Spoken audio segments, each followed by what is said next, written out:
The Indian Machine Tool Manufacturers Association, IMTMA, providing the cutting edge to India's machine tool industry.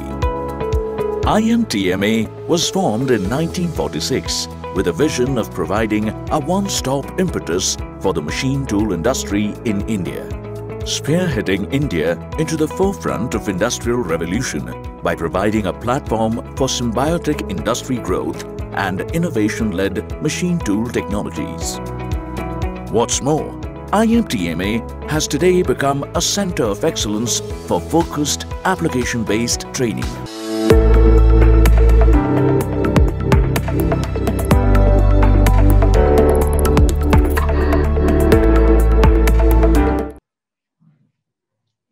Welcome everybody to the online training programs from IMTMA. Very quick overview about IMTMA. The full form of IMTMA is Indian Machine Tool Manufacturers Association. We were set up in the year 1946 as a machine tool member organization. Today we have close to 470 plus members, and we take up multiple activities which include government advocacy on behalf of the members. We conduct a number of corporate training programs. We organize the IMTEX Machine Tool Expo annually.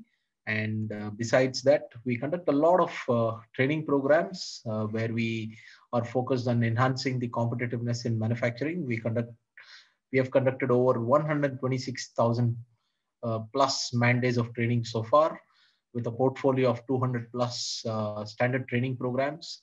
Over 4,500 companies whom we have trained till date, and with a participation of over 32,000 professionals so far. Our technology center in Bangalore and the technology center in Pune, and each of these facilities are fully equipped with all the requisite machinery, metrology equipment, accessories, automation lab with robot, and is completely Industry 4.0 ready. We deliver our training programs in 4 different ways: short-term programs, in-house programs, e-learning, and long-term courses meant for young graduate engineers. Our classroom training programs are delivered by experts who have experience in excess of 30 years, with a blend of theory and hands-on training wherever possible. We supplement the programs with demonstration of live machinery or industry visits wherever possible. And we encourage a healthy interaction between the participants and the faculty through the program. Our e-learning initiative is delivered through an exclusive e-learning portal, and the current portfolio is about 10 programs which can be accessed by the participants in their own flexibility during the license period. And the entire program can be taken at their own convenience and flexibility, with assessment, evaluation, and certification being provided through the e-learning platform itself. Ever since April 2020, we have come up with the online training initiative, and till date, we have completed over 300 programs, addressed over 15,000 participants, and we have made these programs easily accessible to various types of participants, which can be taken up at a minimum training budget. And we enable live instructor-led programs with interactive question and answer sessions, polling, chat box, and we also provide live demos wherever possible during these training programs. Long-term programs are primarily meant for young graduates who wish to improve their employability prospects by taking up a few programs on design, production, automation, FEA, and these programs are available in long-term mode for young engineers. We thank you. Please visit our website, imtmaelearn.in and imtmatraining.com. So welcome, ladies and gentlemen, for this 1-hour webinar on ways to drive value in sales and marketing of capital equipment. Now, the first session for the day, it's my pleasure to introduce to you Mr. T.K. Ramesh. He is Managing Director from Micromatic Machine Tools. Mr. Ramesh is a mechanical engineering graduate from BMS College of Engineering with PGDBA from Bangalore University. Mr. Ramesh began his career with BFW and he has around 30 years of experience of marketing and management of capital equipment, mainly machine tools, in the domestic as well as international markets. He is presently the managing director of Micromatic Machine Tools Private Limited, and the marketing company of Ace Micromatic Group. So over to TK Ramesh, sir. Thank you, Karisab. I hope you can hear me and I'm audible. Yes, you are very much audible, sir. Please proceed. Thank you. Good afternoon and a warm welcome to all the IMTMA guests who are joining us today. Once again, thank you IMTMA for this opportunity to interact with a lot of my industry colleagues, and a very warm welcome to all the registrars and participants who've registered themselves to drive value in capital equipment sales and marketing. As we know, IMTMA, and I guess most of us who are here today, of course, there could be people in the capital equipment space like earth moving, people who are supplying to the infrastructure industry. Again, capital equipment is predominantly a B2B kind of an environment, a B2B kind of a business. And we use the term capital equipment, as all of you all are known, because our customers and their businesses truly need our equipment to run their business. Typically, when it comes to marketing and when it comes to products, you significantly have a B2B and a B2C. And again, B2C, all of us know it's, what we as consumers consume. It could be a chocolate or a biscuit or a Coca-Cola or Pepsi or something like that, or even movies or services or doctors. When it comes to B2B, there's two significant differences. One is where you are a supplier, where your product becomes an input to the industry for consumption. For example, let's take our own case. Somebody supplying, say, coolant equipment, or let's say somebody supplying chucks to the machine tool industry, or rotary tables or coolant systems or whatever. So their product becomes integrated into the subsequent product. But when it really comes to the other type of B2B marketing, which we call capital equipment, is they use our entire supply to manufacture or to make products on which the customer's business is dependent on. So I'm sure all of you know this, but I'm just trying to bring this in because we're trying to look at what changes are happening today in the industry and in the business environment as we speak. So with this quick introduction,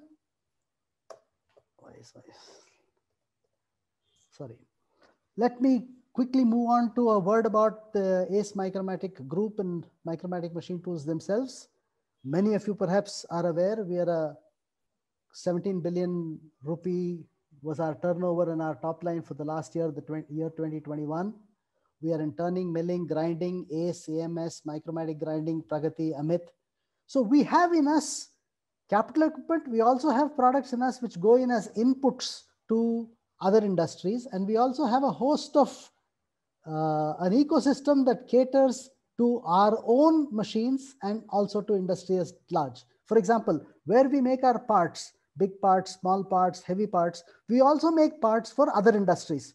So we've kind of got an inbuilt ecosystem by which we are buyers, sellers, and we also interact with industry, and our machines that we make that our customers use. Within the Ace Micromatic Group itself, we have an ecosystem where they get used, tested, and feedback is given for betterment of either the business or the service or the product itself. So with this background, I thought that I will talk to you all and spend the next 10 minutes very, very quickly and very, very briefly about where are we from a capital equipment perspective, what is driving us today, and what perhaps are the changes that are going to drive us in the future. I don't have to explain this slide. By looking at it, it's obvious. Most of us, I presume, here are marketing people. And for us, our solar system Whatever we do, we revolve around the customer. When I say customer, it could be a customer if it's a small scale, a person or a small group of persons, if it's small scale or MSME sector. If it's a corporate, then it's a bigger group of people. So it is the customer enterprise is the business universe, and we need to go around it. And what do we do when we go around the customer? It's an A, B, C, S. That's exactly what we really need to do. A is we really look at him from all perspectives and analyze what are his needs. And then we present our product or service benefits that we could offer to the customer. And after we do this, there is a kind of a whatever we call as a negotiation or whatever. It could be on delivery, it could be on price, it could be on specifications. So there's a kind of a commitment. We gauge and try to get some commitment from the customer. The customer gauges and tries to get some commitment from us. And then it's a whole set of services. What are those services? It could be, purchase order, advance, payment, dispatch, delivery, installation, commissioning. So from there, a complete new set of services start happening before the order starts, soon after the order is placed, between the order and supply of equipment, after the equipment is supplied, after warranty. So this is one distinct feature that differentiates capital equipment to other kind of sales and service. So this is a fundamental point from a capital equipment perspective that we really need to keep in mind. Traditionally, how do our customers look at capital equipment? What are the traditional capital equipment value enhancers? And if we go by theory, which again, on the basis of which the entire science of marketing has been developed, there are 5 aspects. Capital equipment are looked at from a revenue perspective, are looked at from an asset perspective, are looked at from a process perspective, and are looked at from an expense perspective. And finally, typically capital equipment is also looked at from a service perspective. Revenue perspective are all those areas where it is affected by revenue. Okay, that means what? When I say revenue, I want all of you to bear in mind, I mean revenue of my customer. Reduced turnaround time. Reduced turnaround time of whom? Our customer. For example, if we sell a turning machine or a machining center, one revenue perspective that the customer would look at is, oh, the cycle time in this machine is better, faster. So it is turnaround time, and that is in turn gets connected to his revenue. Or it could even be reduced unit output cost. Okay, I buy a machine for 10 lakhs and I buy a machine for 9 lakhs and I make certain number of parts here and certain number of parts there. So the number of parts by the cost that I'm investing in is there a reduction in the unit cost of output? This again, from a customer perspective, is a revenue. Is it more efficient? Is this purpose, either by process capability, by quality, by size, by dimension, by service finish? These all come into from a picture of efficiency. And third, is this a new way? Is this machine or is this equipment something new that others don't have, which will help me get? It could be something even as simple as first mover or even a brand or even a recognition in the eyes of his customer. So these are some of the aspects of a revenue perspective. Similarly, from an asset perspective, because I'm buying this asset, does it eliminate an operation? Is it in a smaller space? Will it help me to manage my inventory? Again, from a customer perspective, better. So these are all from an asset perspective. Is the process simpler? Is it easy to do business with this company? इनके साथ business करना है तो then you will have to give them advance, demand draft. Unless you give them demand draft, they will not collect your order. So, several processes. Does this need lesser number of operators? Can I eliminate a setter? So from a process perspective, the customer looks at it. From an expense perspective, is my price protected? If I buy from them, since I have been buying from them, will they give me a price protection? If I buy machine, tooling, or let's say complete solution set from them, will I get bundled pricing? Is the maintenance cost less? Is the running cost less?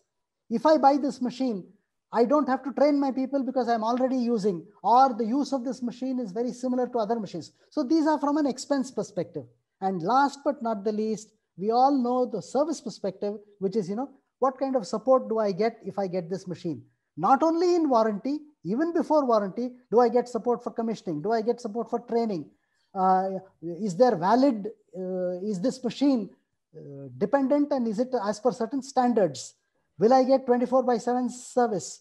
Will I get coordination from the supplier? After the warranty is over, can I get maintenance contracts? Can I get preventive maintenance? And can I also be given outcome assurance, which again could be time, effort, or cost? So these are traditionally how capital equipment has been valued, has been looked at, both from the manufacturer, that is us, of machine tools, and also from our customers. And anybody who could show better value on this automatically looked at it as enhancers. And this was typically what was driving, and even now typically is what is driving the capital equipment and the machine tool business. Now what's going to happen? All of us have seen that suddenly the situation has changed. When I say suddenly the situation has changed, like what Mr. Khare was saying, even from an IMTMA perspective, training meant hands-on. Now suddenly they say online portal. Why? Again, crowds, safety, cost, travel. And like he mentioned, there is a trade-off line. There are some benefits. There are some questionable issues. But as the environment changes, we need to be cognizant of the points that are changing, and we really need to look at how do we adapt to that situation. So I'm really not going to be talking about digitalization, servicing machines through video camera or WhatsApp and things like that, because a lot of that is presently happening, and a lot of us have evolved to make sure that we have digitized our assets, like whether if it's an instruction manual or if it's a video-based installation, or people even inspecting machines, sitting in their office through a video camera where somebody takes the measurements and shows them and things like that. But I'm really looking at it from a little extended perspective. What are the likely trends that are likely to happen over the next, let's say, 2 years, 3 years, 5 years? And with the change in environment, this is the future and evolving trends of capital equipment value. The first point, we have all been used to make and sell. We make machines, we make turning machines, we make milling machines, we make grinding machines, we make drilling machines. So we make and sell the machine, and along with the sales, there is a certain amount of service that is added. So make and sell and service, which is the second part, is traditionally where we have operated. Then there is a technology part that comes in, which is, I have better design, I have better infrastructure, my machines are made, or my equipment is made with technology from somewhere. I am using processes that have been timed and tested. My casting process is in a particular way. So a certain amount of technology came into part of giving value to the capital equipment system. And typically we have been working on 1, 2, 3, and 4. I've not named 1 as 1 simply because we all know it. And some of us are at 2, some of us are at the 3, or some of us are in between at 2.5 and 3.5. But what we really need to understand and look at is the 4, 5, and 6, which is about creation of a platform, creation of an ecosystem, and creation of a universe. So this is where the drivers of capital equipment value are slowly but surely receding. The business model is changing, and such of us, both as salespeople, sales engineers, and such of us as manufacturing people, such of us as product designers within our organizations. See, because a salesperson has an extremely role to play. One is giving ideas to the customer and changing the customers. Second, a sales engineer or a marketing person is the person who are truly the eyes and ears of the company.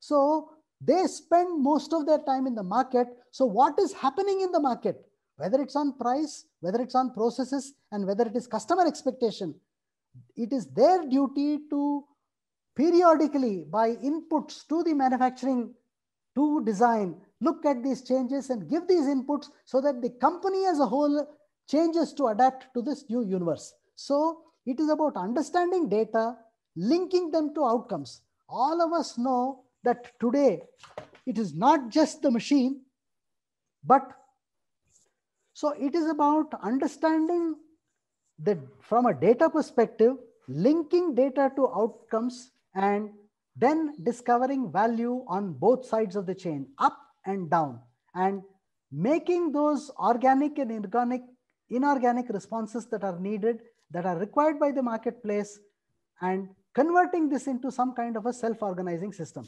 Anybody can make a machine. Anybody can ship a machine. But for a customer to start using these machines, it needs to be shipped, it needs to be installed, it needs to be commissioned. So there is a definite shift that is happening in the capital equipment business where value is moving from product to services. So, and this is not something new that is happening in India. This is something that has happened across the world, will continue to happen, but the pace of digitization, all these kinds of pressures that people are moving and businesses are definitely moving from cost plus to outcome based realities. See, our customer needs a crankshaft or a connecting rod or a machined part. He really is not interested in a lathe or a machining center. And if there are other ways by which he can get that part, where a lot of technology changes are happening, whether it's additive machining, whether it is 3D printing, whether it is new material. So the question is, cost effectively, what is it that we can deliver to the customer of a hardware product bundled with a lot of solutions, services, and software? It could be as simple things as machine movement, transportation. It could be training. It could be many things. The cost, the utility, the service, and the profitability is going to move from just hardware and iron and machine and specifications of the machines to outcomes that come from that particular machine. So this is what and how the value system is moving, and we need to get ourselves ready for that and move into this. I'm just trying to show you a slide here. For example, we produce lathes, machining centers, and all these machines. So if you're really looking at it from our perspective, there is a production of the machine, there is a service to a machine, there is a support to a machine, there is a regulation, whether it's certification, whether it is audit, whether it's ISO, and then there is a customer's customer, that is the people who are getting parts from our machine. They need good parts. So a complete set of machines and a complete set of people are responsible for inputs and outputs from this machine. So how do we create a system by which there is linkages that happen seamlessly from one side to the other side, and slowly but surely we will be moving into systems, even in the capital equipment, where we will not be selling machines, but we will be selling machines for actually services, and people may be buying machines for shifts, for hours, or they pay for you on a per hour basis only as long as they use the machines. So these are some of the new models that are really going to be coming up, and value is shifting from products to a value system of products come services. Thank you very much. I thought I'll just share these concepts with you and perhaps take some specific questions in the Q&A session. Thank you very much. Thanks, Ramesh sir. Well, ladies and gentlemen, fraternity from Machine Tools. Machine Tools people always complain that our customer is earning from our machine every day, and we are earning from our machine only on one day, the day he signs a check for us. Now, how does this change? Now we are talking of value propositions. How does this change? How, as machine tool builders, as machine tool community, we can derive value from our own produce, continuously on a sustained basis. Now, one more thing is happening, that if we consider the customer choices, the customer wants to buy a house today and we are trying to sell the bricks. Now, machine tools, ladies and gentlemen, are bricks. But the complete production system, if we engineer, craft, and give to customer as a turnkey solution, and as Ramesh sir rightly said, if we can sell it on hourly basis, on rental basis, well, that's one way of having sustained value from our produce. And if you just have a look at software industry, what do they do? When you buy a software license, you pay them something towards the cost of the software, initial cost, but you keep on paying a recurring cost also, which is the AMC charge. Now, AMC is annual maintenance cost. Now, what is annual maintenance in software? Where is the wear and tear in software? But this model, they are peddling because it suits them. It covers their continuous development cost. Now, as machine tool industry, we have these options open. If we are selling solutions, if we bring our industry closer to solution providing, employing software also, then we can go to this particular model of costing where we have one initial cost and one recurring cost. Okay, so that's just an idea I have thrown up. Now, it's my pleasure to introduce to you the next speaker, the next T.K. Ramesh sir. Mr. Ramesh is an undergraduate in physics, in electronics and communication, and he is a master's in quality management from BITS and a PG in finance from IIM. He is an ISABS professional certified NLP practitioner. He is a facilitator for MBTI, FIRO-B, and appreciative inquiry-based interventional learning process, and a certified coach from SOL South. He has served as a faculty member in GRC conferences, OD interventional programs, and outbound learning programs.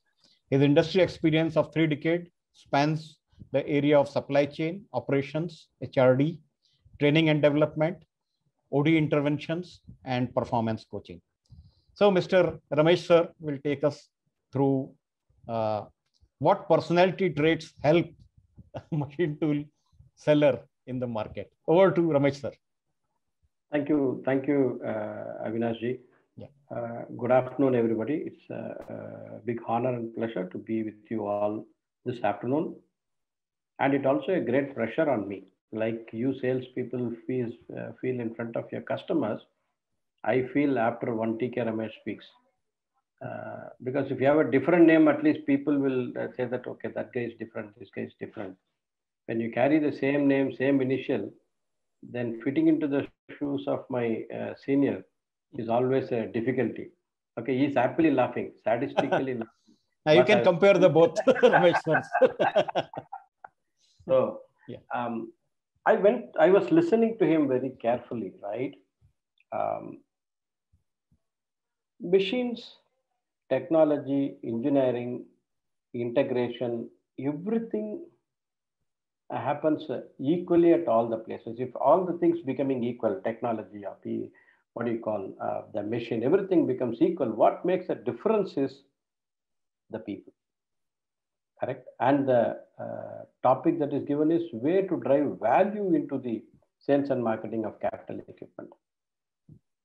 If the value given or value proposition of all the companies selling a particular gadget or a machine is same, what makes a company? What makes a difference is you and me, the people. So how do we bring this change by our presence? Because the salesman in me is different from the salesman in Ramesh, TK, and the salesman in Avinash Khare, or salesman in Amit, or salesman in Praveen. We all have different way to understand ourselves and engage with our customers. So that makes a lot of difference. So if you have to drive the real value in the sales and marketing of capital equipment, it is you and me as an individuals who can drive that value. So I'm going to take you quickly through a few slides. My thanks to my senior Ramesh TK, but the thoughts I'm going to present is totally different from what he may present. So let me take you through this slide. Like the sales engineer or the sales function, both if you take, like what Peter Drucker says, the purpose of a company is to create a customer, and the only profit center is we can say we are running a profit center in an organization and all those things, but the only profit center that is the customer only, because he is the only person who is going to open his wallet or cut his check and pay you. So how do we make ourselves meaningful to this entire ecosystem, right? So how the customers like to buy is more important than how we like to sell. So that is what even TK Ramesh was mentioning. How are you going to present your value so that the customer sees what he wants to see? That is the key differentiator in all these things.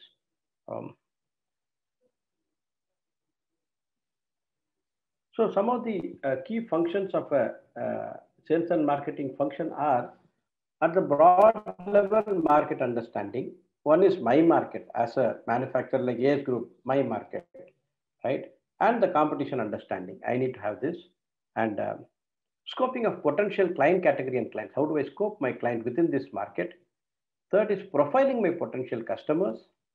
Acquiring customers, it covers of everything: quote, negotiation, closure, payment, everything. See, from everything is GST now. So everything comes under, everything comes under the, where did my system go?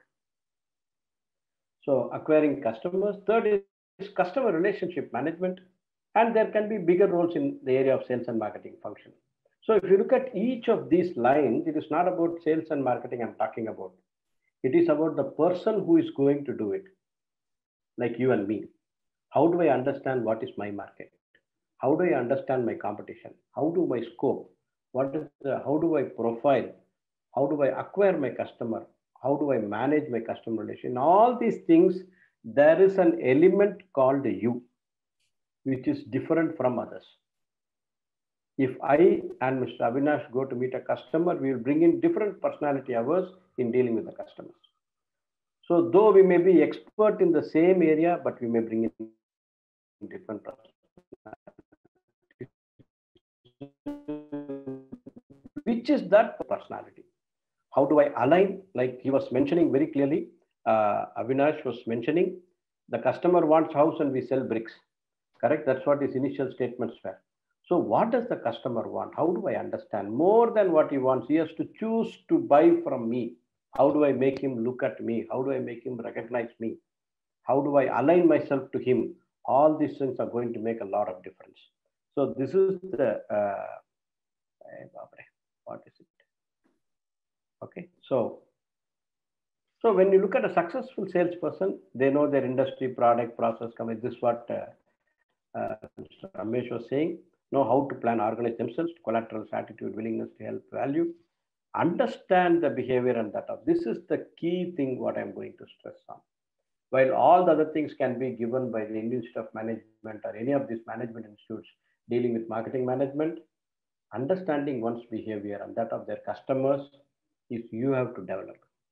How many times we have found people who are founders of great companies, when IIM was not there, they made the best sale possible. They created the best customer relations possible. They created an institution which was built on values and norms and behaviors. Correct? So how did those people create? Which means somewhere there is something which we need to understand at a deeper level than the theory that is provided in the management school. So how do we get in touch with? I'm going to present 2 slides just to help you on that. So why is my personality style important? It helps me to understand my customer's desire, fears, and motivation. This is what is important. I need to understand. Customer is also a human animal. He's also a living animal. So I need to understand what are his desires, what are his fears, what are his motivations. When I say customer, he is not a single entity. Please understand. He may be the person who purchases. He may be the engineering head. He may be the service head. He may be the production head. So all these people together form a customer. Which means if each of these people, entity within the system, are driven by different desires, different fears, different motivations. What is the power structure operating within the organization? How do I sense as a sales and marketing person? When I walk in, how do I, right from the time I get in touch with the security of at the main gate to the receptionist in the lobby area, to the purchase person or the engineering person or the manufacturing person or the service person or the vice president of manufacturing. All these people have different fears and different motivations. Though every company has a vision, mission, and goals and all those things written and pasted across, people are different in these setups. So how do I sense all these people? That creates a success for a sales engineer. Without this understanding, we can only guess why they do or they don't, right? Which is buy from us. Unless otherwise we understand these different stakeholders within the system and how do I align myself to that and understand each of them, because the fear of a security, the fear of a receptionist, the fear of an engineering guy, the fear of a service guy, the fear of a purchase guy is totally different. They are not same, which means unless others have a sensing of this, I can't create a success for myself in the client place. The need to recognize the customer's individuality and uniqueness. How do I do? Right? Is there a way to do that? How do I do that, sir? It is not a humanly possible thing. How do I understand all these things? But heart of heart, if you all touch yourself and think, you will find you have done this many a times. Only thing you have not documented, you have not really captured what you are doing in your customer space. If you want to understand your customer thoroughly, you need to understand yourself, which is where personality style is important. My personality style is important because if I understand myself and my behavior and my reactions in a particular space, I'll be able to sense my customer or my audience to some extent. So I have to start from me, right? They are not all the same, so should not be treated the same. Even within your family, you can't treat your father and mother like they have to be treated differently. As kids, we know we manipulate our mothers through emotions and we manipulate our fathers through objective data, right? We treat our mother and father itself differently. Our children, they manipulate us differently, right? When they speak to the mother, they speak differently. When they speak to you, they speak differently, which means naturally we all understand there are uniqueness in the individuals and how to tap them appropriately to achieve our things, right? So how does it help in my sales and marketing? The particular persistent manner in which the customer or his representative expresses himself or herself verbally and non-verbally, do you have a clue to it? Are you observing it clearly? If you are not able to observe, which means you are in your own world, when you go to a customer place, when you're walking in to meet your customer, all your antennas of sensing should be out. It should be alert for even the minutest customer information. While you are signing your, security register, you should see, is there any competitor who has come before you, right? Who has to come and meet, whether the discussion has happened with your competitor. Correct. If it is, then you should know there is some discussion that have happened. They should have some prices in place, features in place. How am I going to deal with it? That is my behavior. Correct. So as I am signing, I find some problem, somebody talking very loudly on the phone, like this machine is a problem, service engineer is coming, not coming, we are frustrated with this customer. If you hear something, make a note of it. What is this they are talking? Because that is very important information to you at your customer place.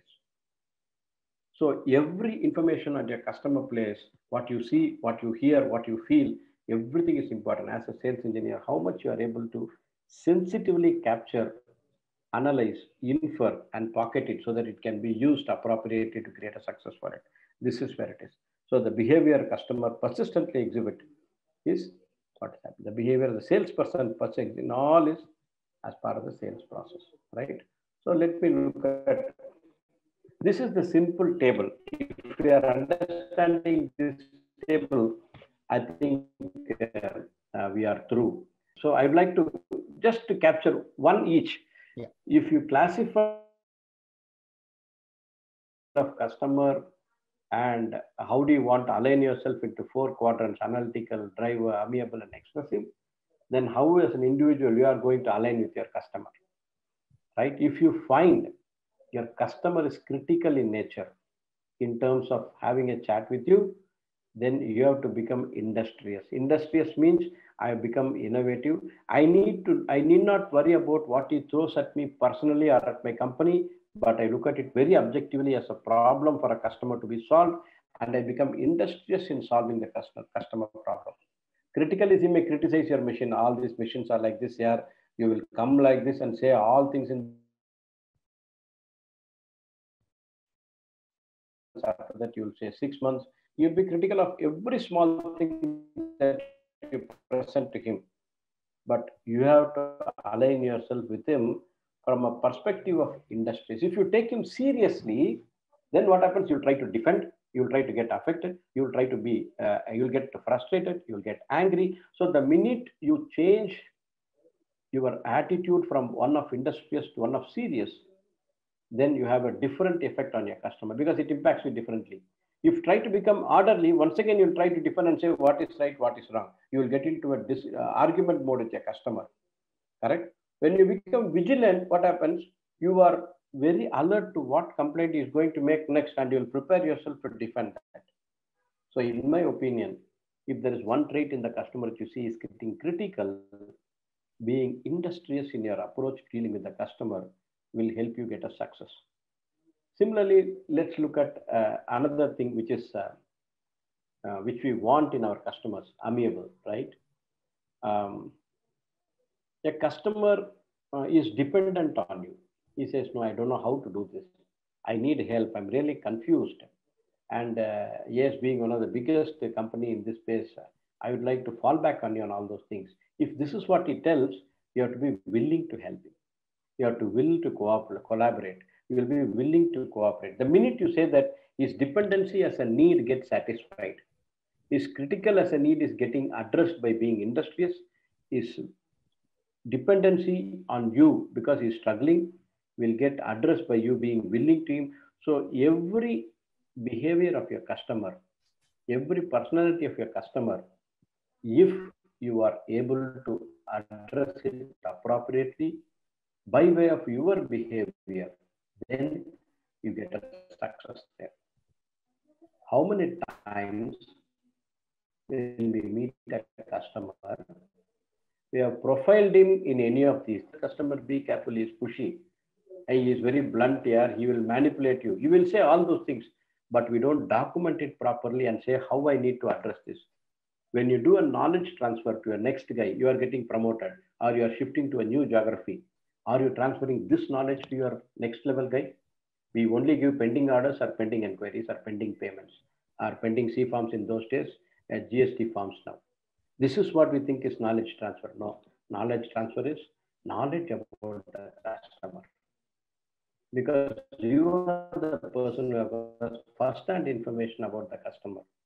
And so if you are able to collect, profile this knowledge about your customers and profile it and say how you have to deal. Give me a few examples. Let it be a, what do you call, a log of your customer. This is the customer, this is the address, this is all the orders we have given, this is the part of the customer complaint. Have you got a complete dossier on your customer? Because he's an important customer for you.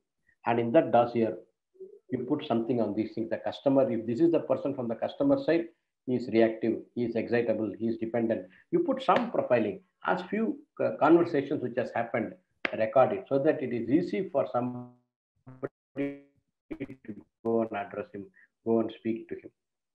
Many times the person who is following up with you or following you as a next level will not know what this customer, and you go, Sharan, you have been handling this customer all along, you go and get the order again. So you're pushed back to the same role again without getting you opportunity to the next level. You can never go to the next level if you're not able to profile and transfer this knowledge to your customer. So how do I look at? You need to have some distinctive quality within yourself, which is essentially coming from how much you are able to sense yourself and sense your customer, right? You have to develop your uniqueness, because all said and done about technology, machines, cost, everything is discount system, customer requirement, everything being same. Who can make a sale is your uniqueness as an individual. Please, please, please. This is very crucial for all of us. And I thank you for listening to me. Thanks, Ramesh sir, for a very nice enlightening session.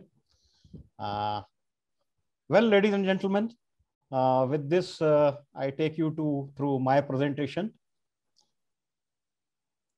Well, my background is, well, I have been working with Tata Motors before I joined IMTMA. In Tata Motors, I was on the other side. I have never sold machine tools. I was a machine tool buyer. So I have seen your plight from the other side of the table. And now that's what I am going to bring on the table. What do the customers feel? What do the customers see when they see a sales and marketing person from capital goods? And what is their typical? And as a person from the other side, I have always indulged into teasing the people on the other side, on the marketing side. I'll do something of that even now. So that is something I have always enjoyed. The impressions which are there in customer about machine tool industry, or for that matter, any kind of sales and marketing people, are number one, that they come mostly in formal attire to prove how they are selling, what they are selling is the best, and how the competitors are bad. Okay. Now, this is the first off the cuff reaction you get from customer. Second is, usually they pay unsolicited visits very frequently when they have to secure an order, and they waste too much of our time. And at other times when we really need them and there are real issues with the machines, they simply do not show their face. Okay. The third impression, they parrot out suavely like a wound toy, whatever has been stored in them. And once their stock gets over, then they become suddenly very dumb and they are unable to take any questions. Okay. This is another behavior pattern. And then they just come to ram through their same standard company presentation and product range. And they have tendency to leave a lot of glossies on our table, which go into dustbin later, irrespective of whether we need them or not, whether we deserve them or not. Another impression, one technical question or hard financial performance question about their offering beyond the leaflet, and they get clean bowled. Lastly, if you have any question to ask, better ask their principals directly. They are only messengers meant to carry and submit leaflets or papers and escort their principals when they come. So these are some of the impressions which are there on the other side. Okay, now what do we do to change these perceptions? Well, we do what banks do. We do KYC. As Ramesh sir said, that we have to know our customer. Now, so for doing KYC, what do you have to have? You have to have the attitude to learn with failures. Wise people learn from neighbors' failure, and fools learn from their own failure. We don't have to make all the mistakes to learn from mistakes. Of course, we can learn from others' mistakes. That's what I'm trying to say. So have the attitude to learn from failures and successes. If you know the reason for failure, if you analyze the reason of failure, you must equally well analyze the reason for success as well. Otherwise, success will not repeat. Okay. You have to have appropriate communication and approach. Now, as Ramesh sir was saying, that within the customer, there are many customers. Depending on which specific person you are going to meet today, you have to make sales pitch according to that person, not the standard same pitch, sales pitch delivered to everybody indiscriminately. Now, so first thing you can do is to observe the customer. In fact, if you just walk through the shop floor of your prospective customer, just by observation, you can know many things. Okay. Like what kind, size, and technology of machines he could possibly buy.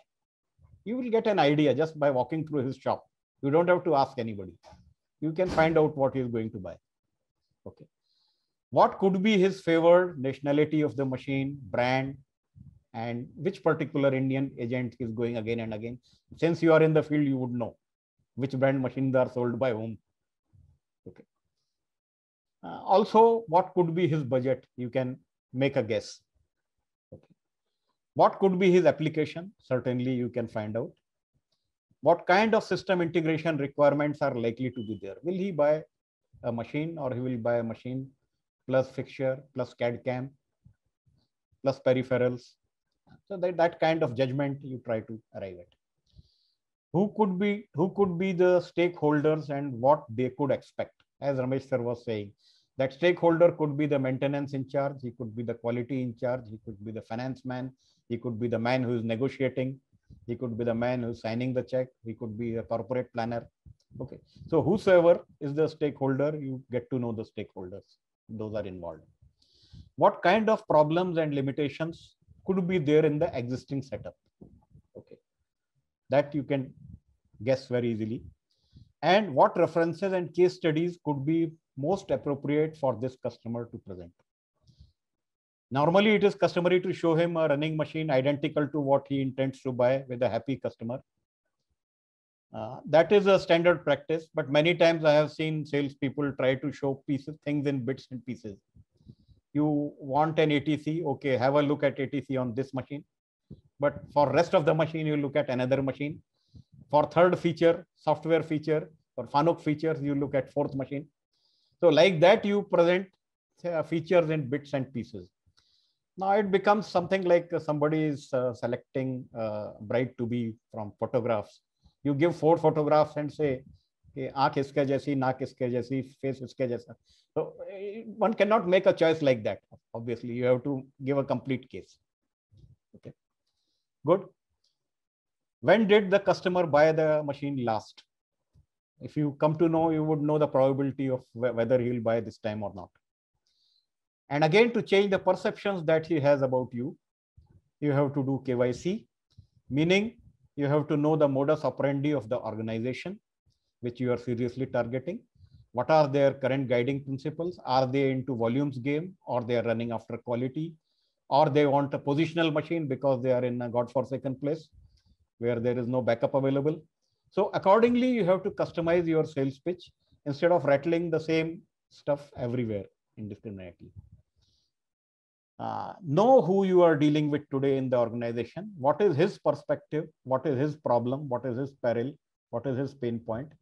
Define the customer for today's meeting and prepare for the meeting for today separately. Know the common points of dissatisfaction and disenchantment with your machine or any other machine that the customer may have. And if there was something that you could not answer, get them the answer by end of next working day in writing from you or through your superior or through your principal. Make sure that you have answer to all the questions raised in the previous meeting. If it is a repeat meeting, don't go with something that you are not having an answer and you are meeting again. Make sure that you have closed all the pending points or email for any machines which you may have sold to the same customer in the past. Don't go with some open perils in the other machines for making a new pitch. Be clear of ultimate overall expectations from the organization.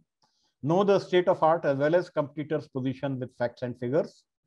Visit every customer once in 3 months. If not, at least send a mail or speak on phone to know if all was fine. Keep in touch, or I will say. Okay.